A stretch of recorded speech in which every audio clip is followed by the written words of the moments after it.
घडी गेली की पिढी जाते. ज्याच्या ज्याच्या अंगात लाल रक्त आहे त्याला एका निळ्या शाईनी समान अधिकार देणाऱ्या महामानवाच्या चरणी मी नतमस्तक झाले. त्याला पाहिजे होतं असं मला वाटतं. मी तिथे आले पण ते म्हणले नाही त्याने प्रोटोकॉल आहे, आता तुम्ही बोला. तर मी तुमची जाहीर क्षमा मागते. तुमच्यासाठी वेगळी सभा आपण घेऊ. आज मंचावर आमचे समन्वयक आदरणीय अमरसिंह पंडितजी म्हणजे भैयासाहेब, आमचे ज्येष्ठ मार्गदर्शक आदरणीय भीमरावजी धोंडे साहेब, हवाडा देत असलेले रमेशरावजी आडसकर, आमचे ज्येष्ठ मार्गदर्शक सर्वात जुने सहकारी आर.टी. जिजा, माजी आमदार केशवदादा, आमदार संजयजी दौंड, आदिनाथजी नवले माजी आमदार, बाळासाहेब दोडतल्ले, कल्याण काका आखाडे, विजयसिंह पंडित, प्राध्यापक पी.टी. चव्हाण, नारायण शिंदे, सलीम जहांगीर, राजेंद्र मस्के, आमच्या राजेश्वरजी चव्हाण जिल्ह्याचे अध्यक्ष, अनिलदादा शिवसेनेचे जिल्हाध्यक्ष, कुंडलिक खांडे, सचिन मुळूक, अण्णासाहेब मतकर रासपचे जिल्हाध्यक्ष, सुमन धस मनसेचे जिल्हाध्यक्ष, अनिल तुरुकमारे जिल्हाध्यक्ष कवाडे गट, वाल्मिक निकाळजे, श्रीराम बादाडे आणि माझ्या समोर माझ्या आधी ज्यांनी भाषण केलं खासदार प्रीतमताईंचं मी नाव घेतलं आणि माझ्या समोर खासदार प्रीतमताईंपेक्षाही प्रिय छोटी माझी धाकटी यशस्वी जी माझ्या सगळ्या फॉर्म भरते वकील असल्यामुळे आणि त्यांच्याहूनही जास्त प्रिय माझ्या जीवापाड माझ्यावर प्रेम करणारे आणि माझ्यासाठी केवळ एका ट्विटवर एका मेसेजवर धावत येणारे तुम्ही सर्व माझे परिवार. आज मला मीडियाने विचारलं की परिवार सगळा आलेला आहे फॉर्म भरायला. मी म्हणलं माझा परिवार आज नाही, हा माझा परिवार त्या हातल्या फोटो मध्ये आलेला नाही, तर बाहेर जे उन्हात तान्हात बसलेले तोच माझा परिवार. तुम्ही खरंच माझा परिवार आहात. आज धनंजयनी भाषण केलं, मी त्यांचं भाषण ऐकत होते. त्यांनी सांगितलं की मी आज घरात मोठा आहे. ते बोलत असताना मी समोर बघत होते सुंदर पौर्णिमेचा चंद्र आपल्याला दिसतोय आणि त्या चंद्रावर क्षणभर काळे ढग साचून आले होते. ते काळे ढग आल्यानंतर मी विचार केला की हे सगळे लाईट नसते तर किती अंधार पडला असता.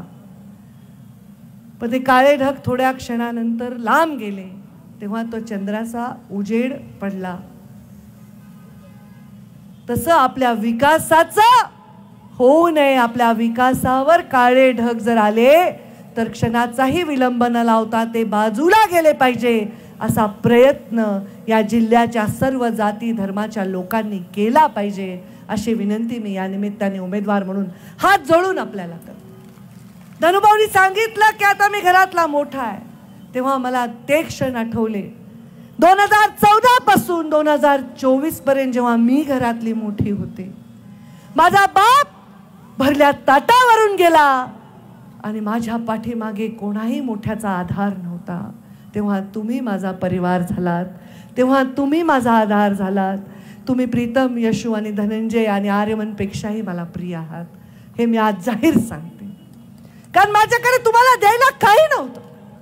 मला हेही माहित नव्हतं की माझी खासदारकीची सीट प्रीतमला जाईल. मला हेही माहित नव्हतं की मी पुढे आमदार होईन किंवा मी मंत्री होईन. मला हेही काही माहित नव्हतं. पण माझ्या खांद्यावर खूप लोकांच्या स्वप्नांचं ओझं होतं. तेव्हा मी माझ्या नेत्यांना विनंती केली की मला केंद्रामध्ये मंत्रिपद द्यावं अशी चर्चा होती. तेव्हा मला विनंती केली मला केंद्रामध्ये मंत्रिपद नको, मला कोर कमिटीमध्ये घ्या. कारण गोपीनाथ मुंडेंनी अनेक डोळ्यात स्वप्न टाकली आहेत, ती स्वप्न पूर्ण करायची आहेत. आणि म्हणून 25, 30, 40 लोकांना मी तिकीट देऊ शकले आणि ते निवडून येऊन आज आमदार खासदार आहेत. तुमच्यापैकीच एक आमचा सुनील तिकडे गेला असला तरी पहिल्यांदा नगरपालिकेत उपनगराध्यक्ष सुनील शेळकेला केलं. खूप जीव लावणारे लोक आहेत. हो, खूप जीवापाड प्रेम करणारे, निस्वार्थ प्रेम करणारे लोक आहेत. पण या बीड जिल्ह्याच्या राजकारणाला कुणाची दृष्ट लागते दरवेळी मला कळत नाही. निस्वार्थपणा बाजूला जातो आणि कारस्थानाने त्याची जागा घेतली जाते. या निवडणुकीत प्रत्येकाला माझी हात जोडून एवढीच विनंती आहे, तुम्ही या सभेमध्ये भाषण जरूर कराल. या सभेमध्ये मोठे मोठे शब्द जरूर द्याल, पण प्रत्यक्षात तुम्ही काय मदत कराल ह्याच्यावर डोळ्यात तेल घालून हे सगळे बघतायत. सगळे तुमच्या राईट हँड, तुमचा लेफ्ट हँड, तुमच्या बरोबर रोज पाण्यात जेवणारा माणूस आज कुठे काम करतोय हे बघण्याची डोळ्यात तेल घालून गरज आहे. कारण मी एकदा पराभव बघितलाय. पराभव माझा होता का तुमचा होता? सांगा, तो पराभव तुमचा होता का माझा होता? समस्त बीड जिल्ह्याचा आणि तुमचा होता असं तुम्हाला वाटलं, कारण एवढं जीव लावून मी काम केलं होतं. आज पराभवानंतर माझे 5 वर्ष तुमच्या साक्षीने आहेत. तुम्ही रोज पाहताय, आज काहीतरी ताईला, उद्या काहीतरी ताईला, पण अग्निपरीक्षा घेतात. ईश्वर सुद्धा अग्निपरीक्षा घेतो, ग्रह तारे सुद्धा अग्निपरीक्षा घेतात, नेते सुद्धा अग्निपरीक्षा घेतात. या अग्निपरीक्षेमध्ये ताऊन सुलाखून तुमची बहीण निघाली की नाही? आता मला संधी दिली आहे, पण ही संधी तरी काय हो? हृदयाला तलवारीने 2 काप करावे अशी परिस्थिती झाली आहे या संधीने माझी. अहो, माझं केवढं मोठं भाग्य आहे आणि गोपीनाथ मुंडेचे केवढे मोठे संस्कार आहेत की जिथं सख्खे भाऊ भाऊ बांधतायत, सख्खे बहीण भाऊ बांधतायत, आम्ही सुद्धा बांधून पाहिले. तिथे एका अक्षरात माझा निर्णय झाल्यावर माझ्या स्वागताला कोण आलं असेल तर खासदार प्रीतम मुंडे आल्या.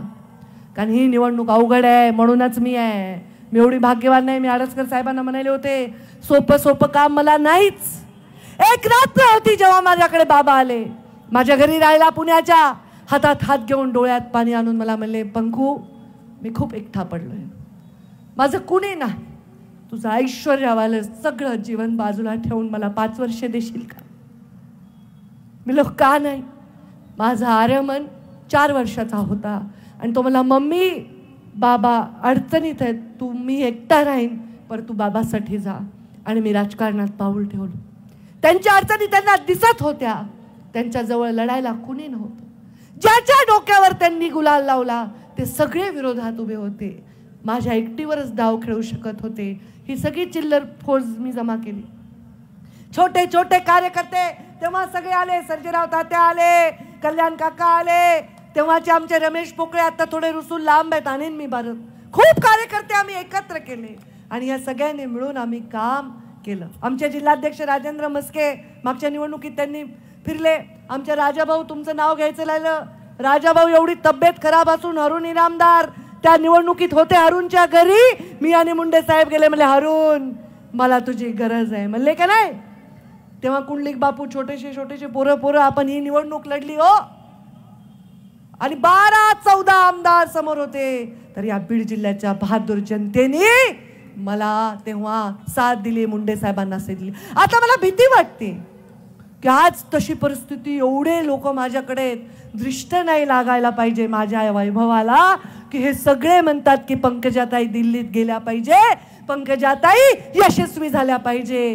हे माझं वैभव आहे आणि या वैभवाला दृष्ट लागू नये. मी आयुष्यामध्ये काही केलं नाही. मुख्यमंत्री ग्राम सडक योजना मी नाही केली, पालकमंत्री आणि ग्रामविकास मंत्री पंकजा मुंडेंनी केली. मी 25-15 नाही दिला, ग्रामविकास मंत्री पंकजा मुंडेंनी 25-15 दिला. मी जलयुक्त शिवार केलं नाही, ग्रामविकास आणि जलसंधारण मंत्री पंकजा मुंडेंनी जलयुक्त शिवार केलं. मी बचत गटांना पैसे दिले नाही, तेव्हाच्या मंत्री पंकजा मुंडेंनी बचत गटांना पैसे दिले. हे नॅशनल हायवे खासदार प्रीतमताईंनी आणि मी नाही आणले, आमच्या मागच्या पदांनी आणले.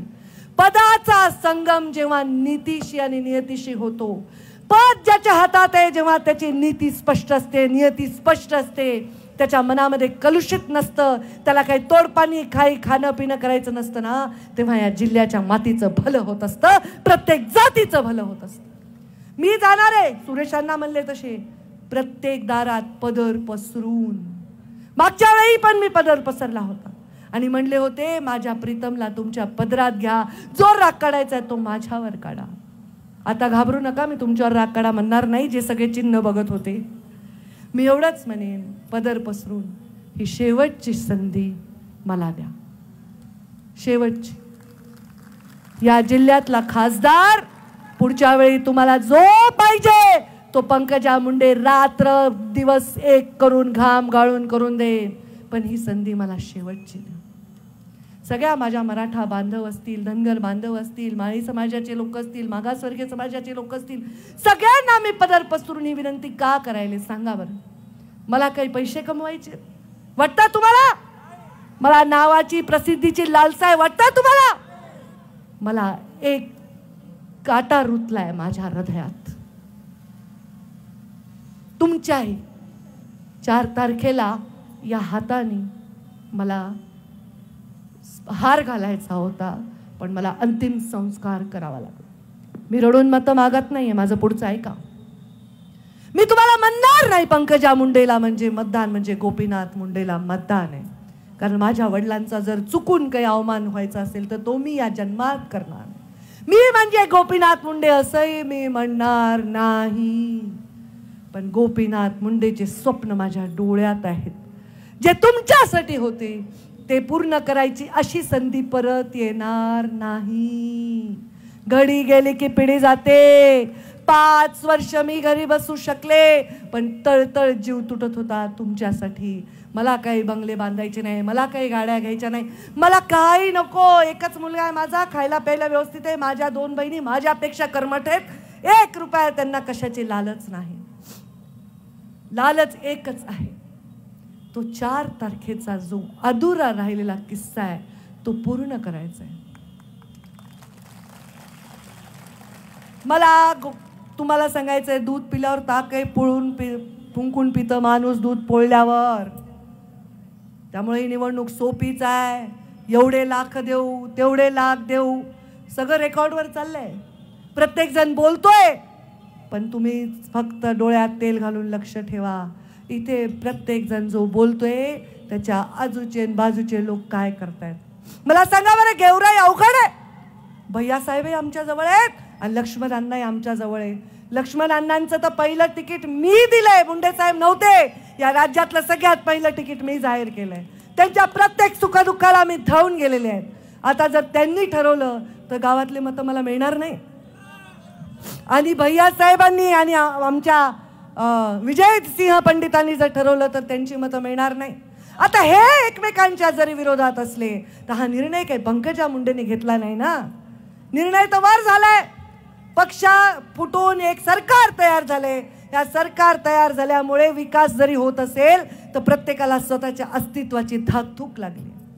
त्यामुळे हे जर एक गाव असे जिथे दोघांचेच गट आहेत, तिसरा माणूसच नाही ना, मग तिथं मी मायनस कशी होईन जर तुम्ही काम केलं तर. कारण मी सांगते, जातीवाद होत असेल पण समोरच्या उमेदवारामधल्या गुणवत्ता जर आपण पटवून दिल्या तर तुमच्या शब्दाबाहेर हे लोक नाहीत, हे मला विश्वास आहे. आमचा अक्षय आता नमिता नाहीये, मर फिरतायत गावोगावी. ते सांगतायत पंकजाताईला मतदान म्हणजे विकासाला मतदान आहे. तिथं जर अक्षय मुंदडा आणि रमेश अडसकरांच्या दोन्ही लोकांनी जर चांगलं काम केलं तर मी मायनस होईल का रे? नाही. आणि आमच्या योगेश एक चांगला सुशिक्षित चेहरा लाभलेला आहे राजकारणाला. मी तुमचं परत कौतुक करते. नवरा बायको दोघं रात्रंदिवस फिरत आहेत. मी थोडा मान सगळ्यांना द्यायले. आपल्या लोकांनी लगेच पुन्हा कामचं नाव नाही घेतलं. ते रात्रंदिवस फिरतात. कुठली अपेक्षा नाही, कुठला स्वार्थ नाही, कुठला दांभिकपणा नाही. मला पहा फुलवा नाही, मला विचारा, असं काय नाही. पंकजाताई एक चांगल्या माणसाला निवडून द्यायलो. आमचा अमर नाईकवाडे म्हणजे आमचाच म्हणावं लागेल ना, आता युतीतला आहे. त्याच्या उगाच त्रास देऊ नका त्याच्या नेत्याने. मी आमचा म्हणल्यावर आमचा अमर नाईकवाडे त्या दिवशी एक वाक्य म्हणला, मला फार कौतुक वाटलं. त्यांनी सांगितलं की पंकजा ताईंना मतं मागायला गेल्यावर मला नागरिक म्हणाले, पहिल्यांदा तुम्ही योग्य माणसासाठी मतं मागायला आलात, आम्हालाही भूषण वाटायला. आमचे आबा राष्ट्रवादीचे जरी अध्यक्ष असले तर त्यांचे फार मोठे मोठे कनेक्शन आहेत. एकच माणूस आहे, डायरेक्ट फोन करतो वर. काय हे लोक कामाला लागल्यावर मला कोण हरवेल? 2च गट आहेत ना या बीड जिल्ह्यात.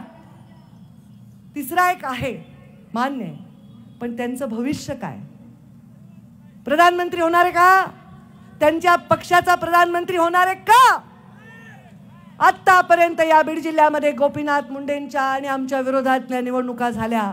ते विरोधक पाडायला उभा होता, आम्ही जनतेची सेवा करायला उभा होता. आबा आडसकर साहेबांनी उभे होते, सुरेश दसांना उभे होते. पण मी त्यांच्या आणि आमची युती झाल्यावर मी एक वाक्य वापरलं होतं की माझ्या हातामध्ये मी निखारे घेऊन उभी आहे, ते निखारे जास्त वेळ ठेवता येत नाही, असे हलवावं लागतात.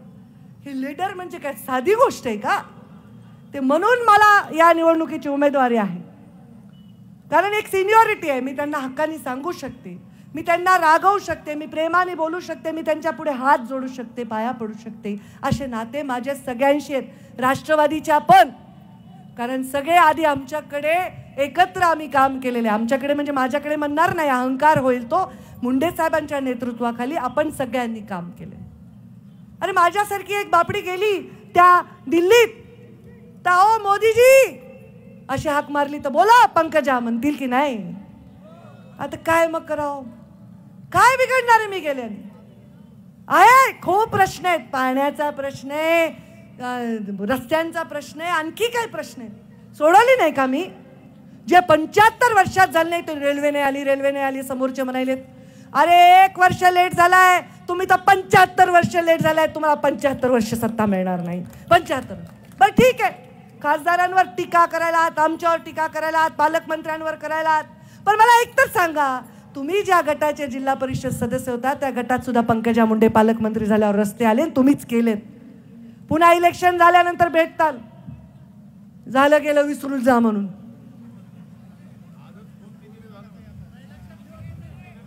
नाही मी विसरून जाईन ना, तुम्ही पाडल्यावर कशाला रे, जाऊ द्या आपलंच चालू द्या. फक्त गावागावात जाऊन सांगा रे, सांगा. इथे बरेच नेते आहेत, मी नाव नाही घेतले, विजयराजेंचं घेतलं, अरुणचं घेतलं, नारायण शिंदेंचं मी घेतलं नाही नाव.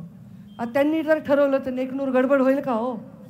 पण तुम्ही नेकनूर सोडू नका उद्यापासून, मला बीडच्या सभेत दिसूच नका, कुठल्या नेकनूरमध्येच दिसा. आपल्या आप आमचे भरत बाप्पा ते बसले की आपल्या आप नारायण शिंदे आणि भरत बाप्पा बसले, नेकनूरमध्ये काही प्रॉब्लेम होईल का? तुम्ही कुणीच आपला भाग सोडू नका. आबा आमचे दत्ता आबा, माझं त्यांचं खूप चांगलं रिलेशन होतं, आहे आणि राहणार आहे. पण कधी कधी होते गर्दी आणि त्यांचं खूप प्रेम असतं काही लोकांवर, मग ते दुसरीकडे जातात. बघा बरं काय झालं, पुन्हा फिरून आपण तिथंच आलो, तिथून आलो. आता त्यांच्या बाजूला बसलेत बबनरावजी. आता तुम्ही लोक आमचे सगळेच नेते, आता मी कुणाकुणाचे नाव घेऊ बरं, सगळ्यांचे घेतले तर अवघड होईल. आता हे जर लोक ठरवले नाही, ठरवले तर निवडणूक कशी माझा अवघड जाईल. आता तुमचे मित्र असतील कोणी, आमचेही असतात ना, आमचेही संबंध असतात, पण शेवटी निवडणूक जिंकवणं हे कर्तव्य आहे सर्वांचं. ही निवडणूक सोपी नाही.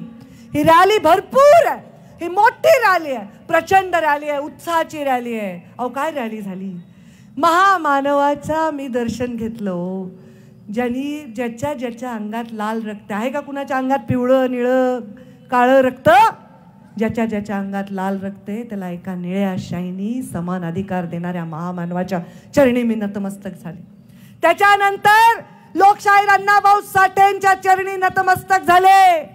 बंजारा समाजाने पामडी घालून माझा सत्कार केला, 12 बलवतदारांनी या उमेदवाराचं स्वागत केलं आणि मर्द मराठ्यांनी फेटे घालून भगवे मला तलवार आणि ढाल दिली आहे.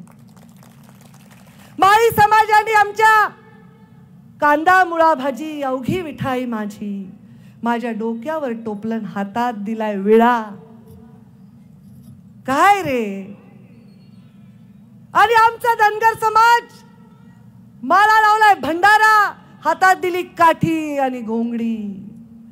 ज्याच्यावर मी माया करेल त्याला घोंगडी पांघरेन, आणि ज्यांनी आता गडबड केली त्याला काय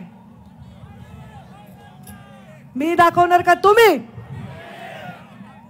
आता माझ्यावर प्रेम करणारे कार्यकर्ते सर्व समाजाचे हे सहनच करू शकत नाहीत की हा निकाल उलटा पडलाय, मरून जातील अर्धे 10-12 लोक तर रस्त्यावरच. कारण एवढा प्रेम त्यांनी केलंय. मी काय बांधलं नाही, मी मग सांगितलं, मी रस्ते नाल्या काय काय केलं नाही हो. मी एकच काम केलं, मी गोपीनाथ गड बांधला.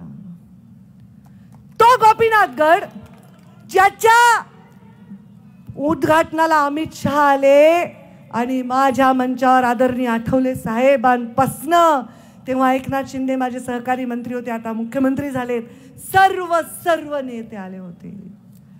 त्या गोपीनाथ गडातून मला काही नाही पाहिजे, पण त्या गोपीनाथ गडावर दोनही छत्रपती आले आणि त्यांनी अश्रू डोळ्यात आणून सांगितलं, गोपीनाथ मुंडे आमच्या वडिलांसारखे होते.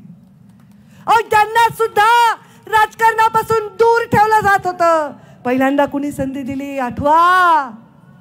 अरे त्याला म्हणतात सोशल इंजिनिअरिंग. तुम्ही शिकलेले आहेत ना आता, सगळेच काही धोतर टोपीवाले नाही तिथं. सोशल इंजिनिअरिंग म्हणजे सर्वांना मिळून एक शिवणं. Social engineering. एखादा कपडा, माझी साडी खराब झाली, त्याच्यावर डाग पडला तर मी धुवू शकते. निघतच नसेल तर मी त्याचा रंग बदलू शकते. पण ती जीर्ण झाली, फाटली ना, तर तिचं काहीच करू शकत नाही. पोतेरं करावं लागेल, पोतेरं. आपल्या बीड जिल्ह्याचा सोशल फॅब्रिक हा जीर्ण आणि खराब व्हायच्या आधी त्याला वाचवा. माझी हात जोडून विनंती. थोडा डाग पडला असेल काही घटनांचा, थोडासा रंग बदलावा लागेल काही कारणांमुळे, पण तो सोशल फॅब्रिक जीर्ण होऊ देऊ नका. या निवडणुकीत असा मेसेज द्या की हा बीड जिल्हा हा विकासाच्या बाजूने ठामपणे उभा आहे. मी याच्यानंतर लोकसभेला माझ्या किंवा माझ्या परिवारासाठी तुम्हाला मत मागणार नाही. पंकजा मुंडेचा हा जाहीर शब्द आहे. प्रीतमताईंना विस्थापित करणार नाही, मी शब्द दिला होता. मी नाही हो, मला नका देऊ म्हणूनच सगळीकडे गेले. पण मला आत्ता लक्षात आलं की ही निवडणूक कशाची. ताईचं काही आणलं नाही, ताईला मी नाशिकवरून उभं करीन, तुम्ही काळजी करू नका. ताईचं राजकारण हे मुंडे साहेबांच्या पश्चात होतं. मी मुंडे साहेब जीवित असताना त्यांचा हात बनले होते. जसा हात ती मूठ ती हातोडा झाली होती तुमच्या आशीर्वादाने. एक संधी 5 वर्ष, कारण पुन्हा मोदीजी प्रधानमंत्री होणं आणि आपण तिथं जाणं येणार आहे का रे योग? येणार नाही. सगळ्यांनो रे, बुद्धी करू नका भ्रष्ट आपली. आता मला सांगा, तुमच्या नळाला पाणी नाही आलं, तुम्ही कुणाकडे जाता? नगरसेवकाकडे. तुमच्या घरामध्ये नाली साफ नाही झाली, तुम्ही कुणाकडे जाता? नगराध्यक्षाकडे जाता. तुमच्या गावाला रस्ता नाही, तुम्ही कुणाकडे जाता? आमदाराकडे जाता. तुम्हाला रेल्वेचा काही प्रॉब्लेम आला, कुठलं दर्शन पाहिजे, तुम्ही कुणाकडे जाता? खासदाराकडे जाता. सगळ्या कामासाठी तुम्ही आमदार, खासदार, नगरसेवक, जिल्हा परिषद सदस्य, पंचायत समिती सदस्य, ग्रामपंचायत सरपंचकडे जाता. मग आता निवडणुकीत कशाला राजकारणावर बहिष्कार आहे तुमचा? कशाला नाही करायचा बहिष्कार? उलट हक्काने या, छाती ठोकून मागा आणि आमचं भांडवल आमच्याकडनं घ्या. हा अधिकार दाखवा तुम्ही. आता राजकारणावर बहिष्कार टाकणं हे फार वाईट होईल, हे फार चांगलं होणार नाही. विचार करून मतदान करा. मतदान हे सत्पात्री दान आहे हो. चांगल्या पारड्यात पडलेलं बघितलंय तुम्ही 5 वर्ष. माझं काम तुम्ही बघितलंय 5 वर्ष. मला 5 वर्ष नसतानाची परिस्थिती तुम्ही पाहिली आहे. माझी परिस्थिती तुम्ही पाहिली आहे. तुमच्या तना मनात धनामध्ये गोपीनाथ मुंडे जरी वसले असतील तर ते तसेच राहू द्या. माझी अवकात नाही आहे गोपीनाथ मुंडे व्हायची. त्यांच्यासारखं होऊ शकते, त्यांची सावली होऊ शकते, त्यांची तुमच्या सगळ्यांची माऊली होऊ शकते, परंतु मी गोपीनाथ मुंडे होऊ शकत नाही. मला पंकजा मुंडेच ठेवा. मला पंकजा मुंडेच ठेवा. पंकजा मुंडे राहू द्या, पंकजा मुंडेही नका ठेवू, पंकजाच ठेवा. पंकजाही राहू द्या, तुमची ताई साहेबच ठेवा. तुम्ही जर हे काही सगळं बाजूला काढलं ना तर तुम्ही डोळ्यांनी स्पष्ट बघून मतदान करताल. तुम्ही, मला विश्वास आहे की तुम्ही माझ्या कामाची चीज करताल. तुमच्यापैकी सगळ्या समाजाचे लोक आले, तिथे आलेत ना? धनगर समाजाचे आलेत, मनावर येळकोट येळकोट. बंजारा समाजाचे आलेत, जय सेवालाल. माळी समाजाचे आलेत, जय ज्योती. मराठा समाजाचे आलेत का? आवाज बघू द्या बरं. छत्रपती काय आमचे नाहीत का? जय जिजाऊ. मग तुम्ही जा. हे आवाज आला ना दारादारात, कोणी रागवल, कोणी दार बंद करेल, कोणी अंगावर येईल, पण त्याला एवढंच सांगा 5,09,000 मताचं मागच्या वेळी काय झालं, आता ताईंनी काय करू शकतात एवढंच सांगा. तुमचे सगळे प्रश्न मिटवण्यासाठी हे सगळे समर्थ आहेत. त्यांच्या समवेत मी सुद्धा हे प्रश्न मिटवेन. तोंडातून गेलेला शब्द आणि धनुष्यातून गेलेला बाण कधीही परत येत नाही. त्यामुळे या निवडणुकीत तसं जशी म्हणे तसं जेव्हा बोटाने दाबलेलं मतदान देखील, तोंडातून गेलेला शब्द आणि धनुष्यातील बाण आणि बोटाने केलेलं मतदान परत घेता येत नाही. योगेश क्षीरसागरनीच हे वाक्य वापरलं की एका चुकीच्या माणसाला मतदान करून 5 वर्ष रडण्यापेक्षा आत्ता रडून, आत्ता हात जोडून मतदान घ्या, 5 वर्ष हसत राहा, असं मी तुम्हाला सर्वांना आवाहन करते. आणि या नेत्यांचे हात जोडून आभार मानते. योगेश आणि अक्षयचे परत क्षमा मागते आणि सर्वांना विनंती करते की मला सन्मानाने दिल्लीला पाठवा. 5 वर्ष रोजंदारीवर ठेवल्यासारखी सेवा करून घ्या आणि सर्व समाजांना ते उठायला लागले. आता बरेच वेळाची अडचण आहे ना, किती म्हणजे अजून काही नैसर्गिक अडचण. बरं, मला मुस्लिम समाजाने सत्कार केलाय आणि त्यांनी सांगितलंय कि इस बार हम पंकजा ताई को मतदान करेंगे क्योंकि जो भी हमारे मन में डर है पंकजा ताई सीधा मोदी को जाके बोलेंगी और हमारा डर दूर करेगी, हा विश्वास त्यांनी व्यक्त केला. असाच मला आशीर्वाद द्या आणि असेच प्रेम द्या. धन्यवाद. जय हिंद, जय महाराष्ट्र. देश विदेशातील प्रत्येक घडामोडींचे लाईव्ह अपडेट मिळवण्यासाठी आता साम टीव्हीच्या सर्व सोशल मीडिया प्लॅटफॉर्मला लाईक, फॉलो आणि सबस्क्राईब करा. तसंच सर्व नोटिफिकेशनसाठी बेल आयकॉन प्रेस करायला विसरू नका.